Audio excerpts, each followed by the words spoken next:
¿Alguna vez nos hemos puesto a pensar de dónde sale toda la energía que alimenta nuestras ciudades, nuestras casas? Bueno, en el corazón de casi toda esa generación de energía en el mundo hay una verdadera maravilla de la ingeniería. Hoy vamos a meternos de lleno a entender esta pieza clave, la máquina síncrona. Y esto, créanme, no es para nada una exageración. Si pensamos en las grandes centrales hidroeléctricas, las plantas nucleares o las que usan combustibles fósiles, ahí está la máquina síncrona, convirtiendo la energía del movimiento en la energía eléctrica que define nuestro mundo moderno. Su confiabilidad y su eficiencia la hacen la reina indiscutible. Bien, aquí es donde la ingeniería se pone realmente interesante. Tenemos esta pieza de maquinaria que pesa toneladas, girando a velocidades increíbles, pero para que un operador de red pueda controlarla, necesita un modelo matemático, un circuito que le diga cómo se va a comportar. Y ese es justo el viaje que vamos a hacer ahora. Ok, vamos a desarmarla, por así decirlo. Toda máquina síncrona, no importa qué tan grande sea, tiene dos partes fundamentales que trabajan juntas en perfecta armonía, una que se queda quieta y otra que gira. Y la división del trabajo es súper clara. Por un lado está el estator, la parte fija, que tiene unas bobinas por donde pasa la corriente trifásica que va hacia la red. Y por el otro tenemos el rotor, que es la parte que gira. Imagínenlo como un electroimán potentísimo que se crea con corriente directa y que es movido por una turbina. Es justo la danza magnética entre este rotor giratorio y el estator fijo lo que al final genera electricidad.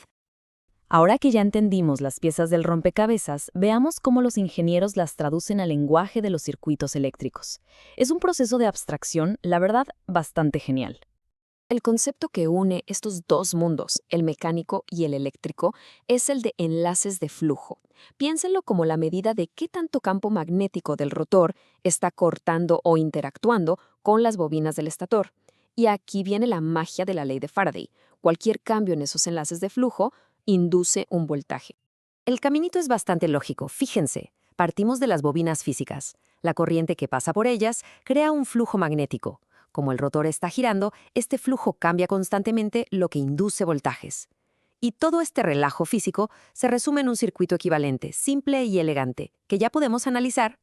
Y el parámetro estrella en este modelo simplificado es la reactancia síncrona, o X sub S. Miren, en lugar de modelar cada interacción magnética por separado, que sería una locura de complejo, los ingenieros agrupan todos esos efectos en este único valor. Es una simplificación súper poderosa que hace que todos los cálculos sean manejables.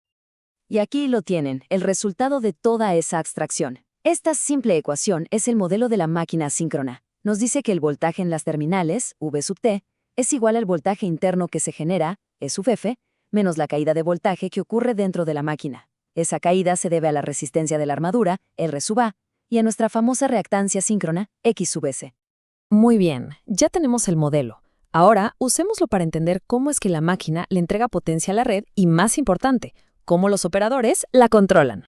Uno de los principios más, pero más fundamentales de cómo opera un generador es la relación potencia-ángulo. Y esto es clave porque no es como en un circuito de directa donde potencia es voltaje por corriente y ya. No, no, no.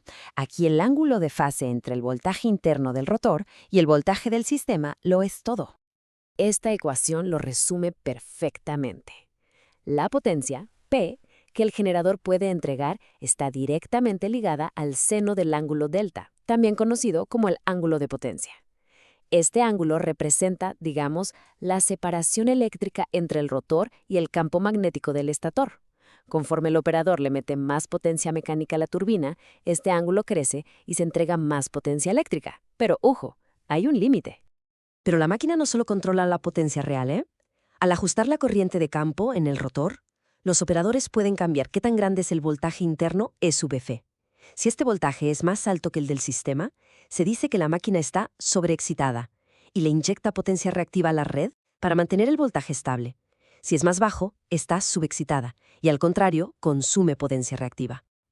Esto la convierte en una herramienta superdinámica y vital para controlar el voltaje de toda la red. Con tantas variables en juego, ¿cómo saben los operadores cuáles son los límites para operar la máquina de forma segura? Pues para eso usan una herramienta que es fundamental. Esta es la famosa curva de capacidad. Es, en esencia, el mapa de operación del generador.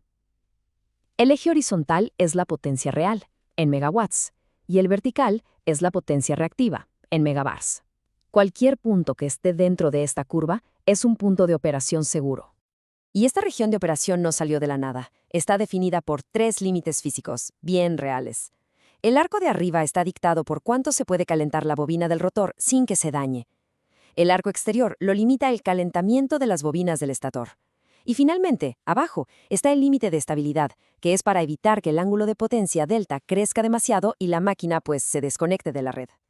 Así que el punto crucial es este. Los operadores de la red tienen que estar constantemente vigilando la producción de potencia real y reactiva de cada generador para mantenerlo dentro de esta zona segura. Ignorar estos límites puede llevar a que se dañe el equipo o, peor aún, a que tengamos apagones generalizados. A ver, hemos construido un modelo súper robusto para entender cómo opera la máquina síncrona en condiciones normales, tranquilas. Pero el mundo real de la energía eléctrica está lleno de sorpresas. Un rayo, una falla en una línea. ¿Cómo se comporta la máquina en esos primeros instantes que son cruciales? Bueno, eso ya nos mete en otro tema fascinante, la estabilidad transitoria. Pero esa es una historia para otra ocasión.